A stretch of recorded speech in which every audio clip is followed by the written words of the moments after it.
ছোট, তুই বরং তরকারিগুলো তাড়াতাড়ি কুটে ফেল। আমি এইদিকে ভাতটা যত তাড়াতাড়ি সম্ভব করে নিই। ঠিক আছে দিদি, তাই করছি। আমি তরকারিগুলো কুটতে থাকছি। মেজ বউ কোথায়?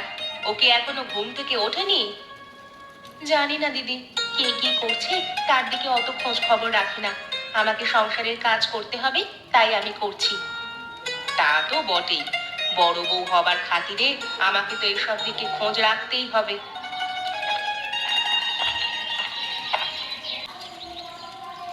অত সব দিকে চোখ কান দেওয়ার কোনো প্রয়োজন নেই দিদি। কে কি করছে না করছে সেটা তো তার নিজস্ব ব্যাপার। তাতে তোমাদের অত মাথা ব্যথা কিসের? আমার তো কোনো মাথা ব্যথা নেই মেজো। আমি আবার কি করলাম? কেন? তুমি যে এইমাত্র জিজ্ঞেস করলে মেজো বউ উঠেছে নাকি ঘুমাচ্ছে, সেই কথা জিজ্ঞাসা করবার অধিকার তোমাকে কে দিল? তুই তার মানে বাইরে দাঁড়িয়ে আমাদের কথা শুনছিলিস, তবুও রান্নাঘরে আসিসনি? গরমের মধ্যে এখানে এসে কি করব? এই তিন পরিবারের একটাই তো চুলা, সেখানে দুজন মিলে রান্না করলেই অনেক। আমার আবার কিসের প্রয়োজন? তুই এ কি বলছিস মেজো? আমাদের আবার তিন পরিবার কোথায়? আমাদের তো একটাই পরিবার, আর তার একটাই চুলা। হুম, হুম, এই তো পরিবার, যত সব। এই পরিবার বেশি দিন আর এক পরিবার থাকবে না, এই আমি বলে দিলাম। যেই পরিবারে কোনো মানুষের সম্মান নেই, সেই পরিবারে না থাকাই ভালো। তোমাকে আবার কি সম্মান দেওয়া হয় না এখানে দিদি? তুমি তো ঘরের কোনো কাজটাই করো না, সব তো আমরা দুজন মিলে করি। কি? এত বড় কথা? আমি ঘরের কোনো কাজ করি না? বেশ, তাহলে তো এক পরিবারে থাকবার কোনো মানেই হয় না। আমি আজই এই পরিবারকে আলাদা করবার ব্যবস্থা করব। শুধু শুধু ঝামেলা বাড়াচ্ছিস মেজো। তোর এখানে আসার তো কোনো দরকার ছিল না। শুধু শুধু এখানে এলি কেন? আগে তো কোনোদিন এই চুলায় ঢুকিসনি তুই। আসবার তো দরকার থাকবেই না। আমি না এলে কি সুন্দর আমাকে নিয়ে চর্চা হয়। আমি এলাম বলে সেই চর্চা বন্ধ হয়ে গেল তো, তাই জন্যই রাগ হবে তো। আজকে আসুক, তারপর আমি দেখাবো মজা।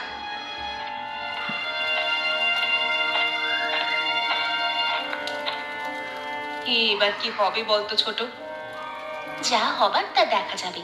তুমি এত ভয় পেও না তো দিদি। ও সব সময় চালাকি করবে আর ওকে ছেড়ে দেব, সেটা তো হয় না।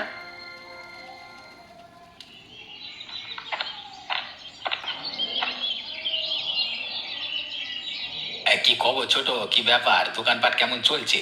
ব্যবসা ঠিক এগোচ্ছে তো? হ্যাঁ দাদা, ওই আর কি, ব্যবসা যেমন যাবার কথা তেমনই যাচ্ছে। তা দাদা, হঠাৎ করে তুমি তোমার কাজ ছেড়ে আমার কাছে চলে এলে, কিছু দরকার ছিল নাকি? দরকার তো অনেক দিন থেকে আছে, কিন্তু সেই দরকার মিটছে কই বল দেখি।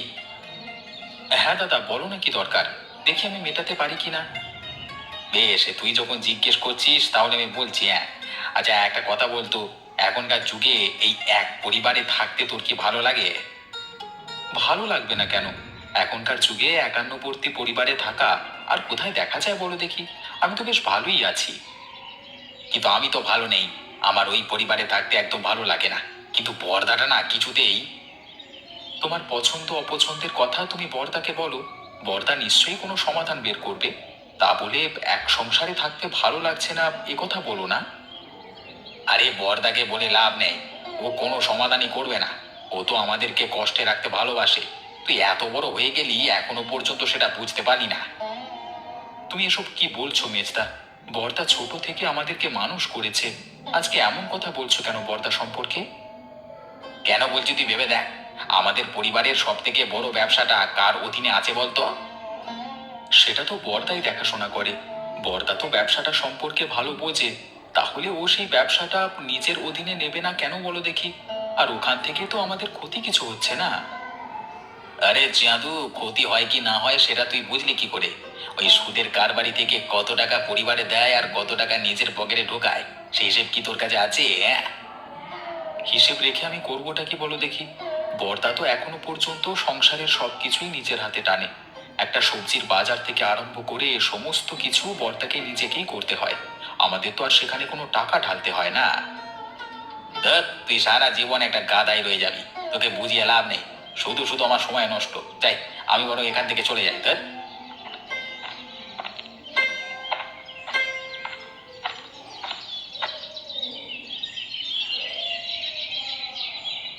হয়েছে বাবু বলুন তো আপনার? আপনাকে ইদানিং খুব নিরাশ নিরাশ লাগছে, ব্যাপার কি? আসলে কি জানিস তো, গিন্নি চলে যাবার পর থেকে আমার আর কোনো খাবারই ঠিক মতো মুখে রোচে না। আর গিন্নির হাতের রান্না তো দারুণ ছিল, তুই জানিস। সেই রান্নার স্বাদ আমাকে কেউ আজ পর্যন্ত রেঁধে দিতে পারলো না। আপনি যদি বলেন তাহলে আমি দেশ বিদেশ থেকে ভালো ভালো রাঁধুনি আপনার জন্য এনে দেব। আপনি শুধু আমাকে অনুমতিটা দিন, দেখবেন তাদের হাতের রান্না আপনার মন ভরিয়ে দেবে। না রে নগেন, না। দেশ বিদেশের ভালো রাঁধুনি আনতে গেলে অনেক টাকা খরচ করতে হবে। আমার ইচ্ছে পূরণের জন্য অত টাকা খরচ করতে আমি রাজি নই। সেই টাকা যদি আমি গ্রামের উন্নয়ন প্রকল্পে খরচ করতে পারি, তাহলে সকলেই খুব ভালো থাকবে। সেটা আপনি ঠিকই বলেছেন বাবু, কিন্তু আপনার নিজের দিকটাও তো একটু ভাবতে হবে। আচ্ছা নগেন, আমাদের গ্রামে কি এমন কেউ নেই যে আমাকে ভালো মন্দ একটু রান্না করে খাওয়াতে পারবে? সেরকম কেউ আছে কিনা আমাকে একটু খুঁজে দেখতে হবে। আশা করছি পেয়ে যাব। আমাকে একটু সময় দিন, হ্যাঁ। হ্যাঁ, আপনি যখন ইচ্ছে করেছেন যে গিন্নি মায়ের মতো হাতের রান্না আপনি খেতে চান, তখন আমি আপনাকে খাওয়াবোই খাওয়াবো। আপনার কোনো ইচ্ছে আমি অপূর্ণ হতে দেব না। এই জন্যই তো তোকে খুব ভালোবাসি। আচ্ছা, তার আগে কি তোর কিছু টাকা পয়সার প্রয়োজন আছে? হ্যাঁ বাবু, আমার নাম নগেন হতে পারে, হ্যাঁ। আপনি ওই কার্টুন গল্পের নগেনের সাথে আমার তুলনা করছেন কেন, হ্যাঁ? আমি কি সবসময় টাকা টাকা করে লাফাই নাকি, হ্যাঁ? আপনি কি যে বারবার এক কথা জিজ্ঞাসা করেন। ঠিক আছে, ঠিক আছে, আর জিজ্ঞাসা করব না। কি গো রেশমা, তোমাকে আজকে আবার উদাস বলে মনে হচ্ছে। তোমার দুই যা নিশ্চয়ই তোমার সঙ্গে ঝগড়া করেছে আবার। সে আর বলতে, সারা দিন তো আমাকে কথা শুনিয়ে মারছে। তোমাকে তো আমি কবেই বলেছি ওই পরিবার থেকে আলাদা হয়ে যেতে, তারপর নিজের স্বামীকে নিয়ে আলাদা পরিবারে নিজের মতো করে থাকতে। কিন্তু তুমি কি সে কথা শুনেছো আমার? আমি সেই কথা যখনই বলতে যাই তখনই বড় আর ছোট বউ এক হয়ে যায়, তারপর আমাকে কথা শোনাতে শুরু করে। তুমি তোমার স্বামীকে বলতে পারো না? তোমার স্বামীকে বললে নিশ্চয়ই কোনো একটা উপায় বের হবে। স্বামীকে তো বলি, ওদিকে স্বামীও বলে যে বড়দা নাকি আমাদের বাড়ির বড়, ব্যবসাটা নিয়ে সেখান থেকে টাকা পয়সা হাতিয়ে নিচ্ছে। ও মা, সে কি কথা! তোমরা এক পরিবারে থাকো আর তোমাদেরকে এড়িয়ে তোমার বড়দা এসব কাণ্ড করে বেড়াচ্ছে? বাবা রে বাবা, আমি বলে তো ওই পরিবার থেকে এক্ষুনি বেরিয়ে চলে আসতাম। সবকিছু ছেড়ে দিয়ে তো আর বেরিয়ে আসতে পারি না। গোটা পরিবার ভাগাভাগি করে আমার ভাগের সম্পত্তি আমি বুঝে নিয়ে তারপর বেরিয়ে আসবো। হ্যাঁ হ্যাঁ, সেটা তুমি ঠিকই বলেছ, কিন্তু এই সম্পত্তি ভাগাভাগিতে তো অনেক ঝগড়াঝাটি হবে। সেসব তুমি একা সহ্য করতে পারবে তো? ঝগড়াঝাটি তো আর বারবার হবে না, হবে একবার। যা হবে আমি সহ্য করে নেব। হ্যাঁ, ঠিকই বলেছ। এইসব লোকের দিকে একবার কিছু না বললে হবে না, সব সময় পেয়ে বসবে। কিছু না বলে বলে তো পেয়ে বসেছে, এবার একবার মুখোমুখি না হলে হবে না। ওই দুই বউ পরিবারটাকে নিজের বাপের সম্পত্তি বলে মনে করেছে, সেই সব তো চলবে না। আজকে রাত্রেই একটা হেস্ত নেস্ত করতে হবে।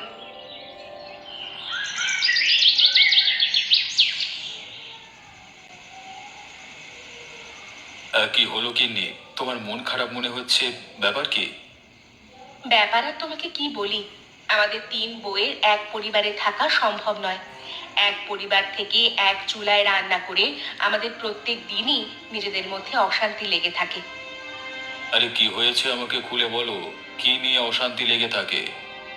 এই ঘরের সমস্ত কাজ আমরা দুই বউ মিলেই করি, আমি আর ছোট বউ।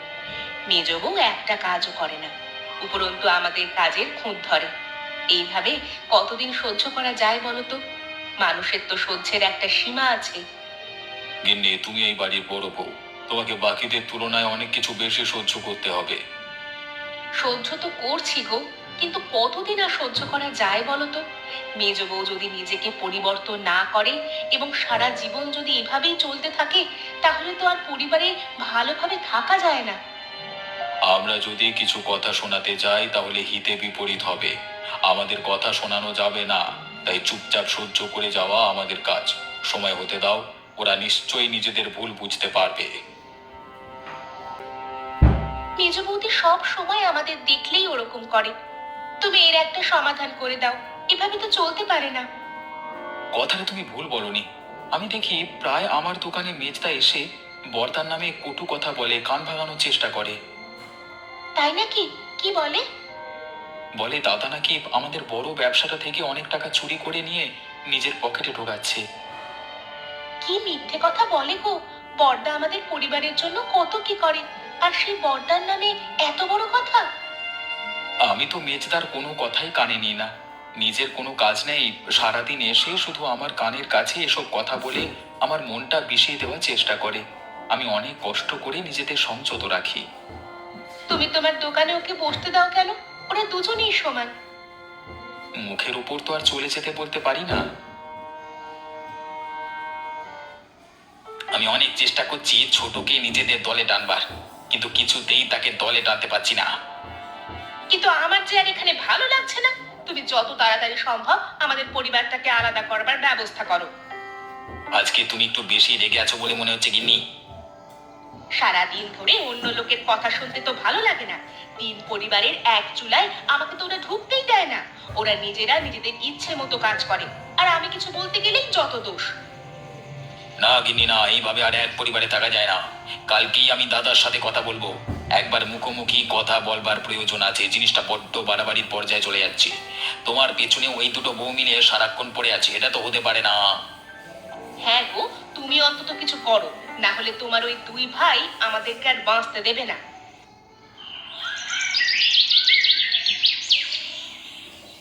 কি নগেন, তুমি যে বলেছিলে আমাকে কয়েকদিন সময় নিয়ে আমার জন্য এই গ্রাম থেকে ভালো রাঁধুনি খুঁজে আনবে, তার কি হলো?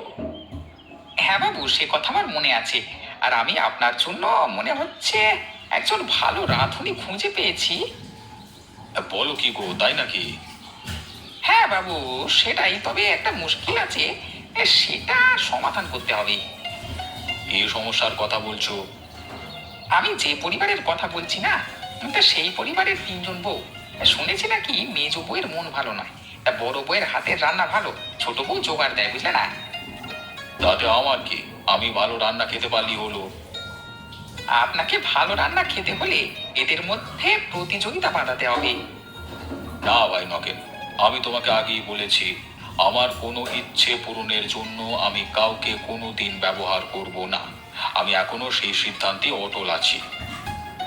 ঠিক আছে বাবু, আপনাকে প্রতিযোগিতা করাতে হবে না, কিন্তু আপনাকে গিয়ে ওদেরকে আদেশ করতে হবে যে আপনি ওদের থেকে সেরা রান্নাটি খেতে চান, বুঝলেন না? সে ব্যবস্থা আমি করে নেব, তুমি ওসব নিয়ে চিন্তা করো না। আমাকে সেখানে নিয়ে চলো, বাকিটা আমি দেখে নেব। ঠিক আছে বাবু, চলুন। এখন তো সকাল, এই সকালবেলায় তাহলে যাওয়া যাক। হাঁটাও হবে আর আপনার ইচ্ছা পূরণ করাও যাবে।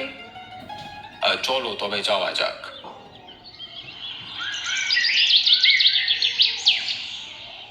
দাদা, তোমাকে আমি একটা কথা বলতে চাই। হ্যাঁ বল না, কি বলবি? আমার আর আমার স্ত্রীর এই সংসারে থাকতে ভালো লাগছে না, আমরা এখান থেকে চলে যেতে চাই। আচ্ছা, তোদের যখন এখানে থাকবার ইচ্ছে নেই, তখন আমি আর তোদেরকে আটকে কি করব বল? আমি সে কথা বলিনি। আমি তো এখান থেকে যাব বটেই, কিন্তু তার আগে এই পরিবার ভাগ করে আমি সমস্ত সম্পত্তি নিয়ে যাব। তার মানে এই পরিবার ভাগ করবি মানে? মানে আবার কি? যে পরিবারে আমার স্ত্রীর কোনো সম্মান নেই, সেই পরিবার একসাথে থেকে কোনো লাভ নেই। তুই এ সংসারে থাকতে চাস না, সেটা তোর ব্যাপার। তুই আমাদেরকে বলছিস কেন? তোর না পোষায় তুই থাকিস না। আমরা দুজনে তো এই সংসারে খুবই ভালো আছি। সে তো থাকবে বটে, তোমার গিন্নির পেছনে লাগলে না তখন তুমিও বুঝবে।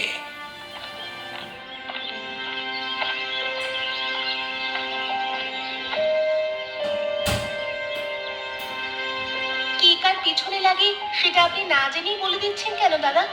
আপনার কি না জেনে কথা বলা উচিত হচ্ছে?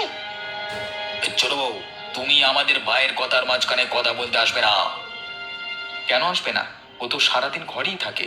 অতএব ঘরে কে কি করে সেটা ওর থেকে ভালো কেউ জানবে না। তোরা দুটো মাথা এক হয়েছিস তাহলে, হ্যাঁ? বেশ, আমিও দেখে নেব তোমাদের এই দলবাজি কতদিন থাকে। ভাই, সকালবেলায় মাথা গরম করিস না। কাজকর্মের অনেক অসুবিধে হবে। তোর যদি একান্তই এই পরিবারে থাকতে ইচ্ছে না করে, তাহলে তার ব্যবস্থা আমরা করে দেব। তোর ভাগের কোনো জিনিস আমরা নেব না। দাদা ঠিকই বলেছে, আমাদের কিছুই প্রয়োজন নেই তোমার জিনিস। আর তুমি সকালবেলায় এই কথাটা তুলে ঠিক করনি, বুঝলে? আমি কি ঠিক করেছি কি ভুল করেছি সেই জ্ঞান তোর কাছ থেকে শুনতে হবে? এই, রমেশ, ঠিক করে কথা বল।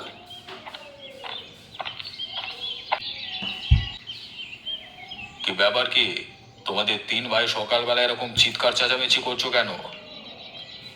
আরে বাবু, আপনি আপনি আমাদের বাড়িতে এসেছেন, কি সৌভাগ্য আমাদের। আসতে বাধ্য হলাম। আপনি না এলেও আমি আপনার কাছে যেতাম বাবু। কেন, কি দরকার? আমার আর এই পরিবারে থাকতে ভালো লাগছে না। আমি সেই কারণে এই পরিবার আলাদা করতে চাই, তাই আপনার সাহায্য চাই। ঠিক আছে, ওসব কথা পরে হবে। তুই এখন সামনে থেকে সরো। তোমাদের তিন গিন্নিকে আমার সামনে ডাকো।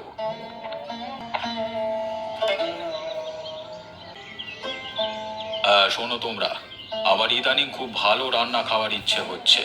তা আমি গ্রামের সমস্ত লোকের কাছ থেকে শুনেছি যে তোমাদের ঘরে নাকি খুব সুন্দর সুন্দর রান্না হয়। তাহলে আমি তোমাদেরকে আজকে বলে যাচ্ছি, তোমরা তিনজনের মধ্যে যে আমাকে ভালো রান্না করে খাওয়াবে তাকে আমার তরফ থেকে নগদ 2000 টাকা পুরস্কার দেব।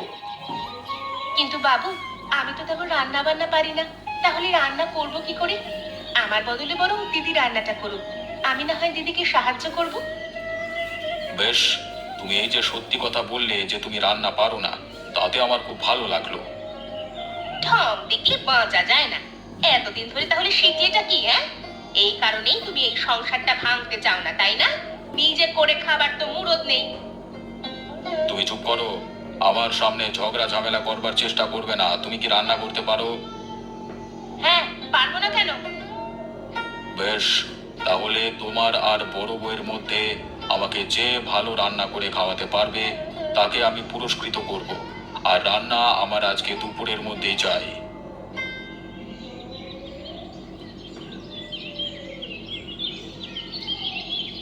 আজকে আমি আগে রান্না করব। বাবা, সত্যি আজকে দেখেও খুব ভালো লাগছে যে আমাদের তিন পরিবারের এক চুলাতে আমাদের মেজ বউ আগে রান্না করতে চলেছে। কেন দিদি, আমাকে দেখে খুব রহস্য করতে মন চাচ্ছে, তাই না? তাহলে শুনে রাখো, আজকের মোড়ল মশাইয়ের কাছ থেকে 2000 টাকার পুরস্কার আমিই নেব। আমিও তো সেটাই চাই যে তুই এই পুরস্কারটা জিতে নে। তোর রান্না আগে তো কোনোদিন কেউ খায়নি, তাই জন্য আমিও অধীর আগ্রহে অপেক্ষা করছি যে মোড়ল মশাই তোর রান্না খেয়ে কি বলে। যা বলবেন সেটা তো চোখের সামনেই দেখতে পাবে। এখন বকিও না, এখান থেকে যাও। আমার রান্না শেষ হলে তারপর এই চুলাতে তোমাদের রান্না চাপানো হবে, তার আগে নয়। ঠিক আছে, তবে তাই হবে।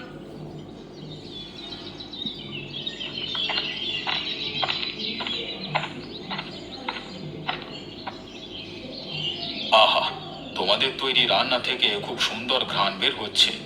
আশা করছি আমার গিন্নির মতো রান্না তোমাদের দুজনের মধ্যে নিশ্চয়ই একজন কেউ করতে পেরেছে। এইবার তোমরা একে একে খাবারগুলো বাবুর সামনে রাখো। বাবু খেয়ে বলবেন কার রান্না কেমন হয়েছে।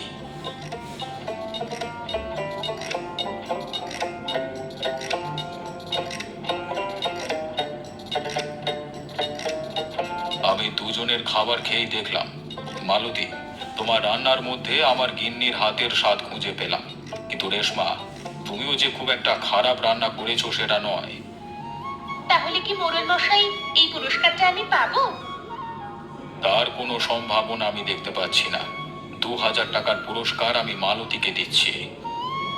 বাবু, আমার একটা কথা ছিল। হ্যাঁ, বলো কি কথা? আসলে বাবু, আমার রান্না করতে আমাদের ছোট বউ আমাকে অনেক সাহায্য করেছে, কিন্তু রেশমা একা হাতে সমস্ত কিছু ব্যবস্থা করেছে। তাই আমি চাইছিলাম এই পুরস্কারটা তাকেই দেওয়া হোক। বেশ, তুমি যখন চাইছো তাহলে তাই হোক। আমি 2000 টাকার পুরস্কারটা ওর হাতেই তুলে দিচ্ছি। সত্যি দিদি, তুমি আমাকে পুরস্কারটা দিতে চাও? আমি জানতাম যে তোর মধ্যে অনেক গুণ আছে, কিন্তু তুই সেই গুণ ভালোভাবে ব্যবহার করিস না। আসলে আমাদের তিন পরিবারের এক চুলা হওয়ার কারণে তুই কোনোদিন রান্না করার সুযোগই পাস না। তিন পরিবার কেন বলছো দিদি? আমাদের তো একটাই পরিবার। তোরাই তো সকালবেলা আলাদা হতে চাইছিলিস। না দিদি, তোমাদেরকে ছেড়ে কোথাও গিয়ে আমরা ভালো থাকবো না। আমি এতদিনে বুঝতে পেরেছি তোমরা আমাকে কতটা ভালোবাসো। আমি তোমাদের সঙ্গে এতদিন যা খারাপ ব্যবহার করেছি তার জন্য আমি ক্ষমা চাইছি। ক্ষমা চাইতে হবে না রে মন, তুই যে নিজের ভুলটা বুঝতে পেরেছিস এটাই অনেক। বাহ, তাহলে তো খুব ভালোই হলো। তোমাদের পরিবারের মধ্যে সমস্ত অশান্তি মিটে গেল। হ্যাঁ বাবু, আর এই সব কিছু হয়েছে আপনার জন্য। আপনি না থাকলে এই সুযোগ কোনোদিন আসতো না। আমি আর কি করলাম? ধরে নাও ওপরওয়ালা আমার হাত দিয়ে এই কাজ করিয়েছে।